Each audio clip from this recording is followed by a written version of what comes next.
Good afternoon. Today was a very productive day, I thought, with the BVI. We went over a variety of issues and what would be mutual beneficial. But the one thing that I think that is key was the strong familial ties that lie between the British and the U.S. Virgin Islands, and our constant commitment to make sure that both our people are resilient in the face of any challenges, be it earthquakes, storms, or even economic shutdowns. And I would like to thank the Premier for his leadership here in the British Virgin Islands and having a frank conversation about the possibilities and the opportunities of a collaborative Greater Virgin Islands. So, Premier, thank you very much for that today.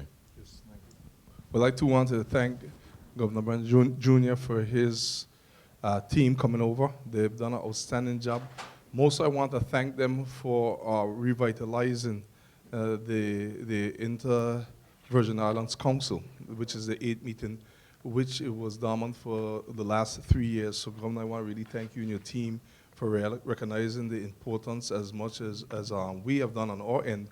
And I think one of the things coming out of this meeting is that it will not be business as usual, but business unusual, where our standing committees will be meeting once a month to make sure that we iron out the areas that we have in unison, in common, but also the areas where there's some gray areas that we can work them out so that in the next couple of months we can come up with solutions and not just wait until we meet next year.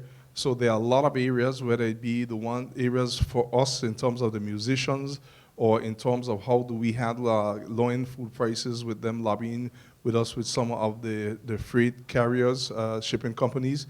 So there are a lot of areas for them that we are willing to be able to sit and negotiate. Today we have ventilated a lot of areas that in most of the meetings in the past didn't end well, but we were able to handle very difficult topics because we stayed in oneness and mind oneness and purpose, which is for the Greater Virgin Islands, as it has now been coined by one of our past governors in the USVI, Governor Turnbull.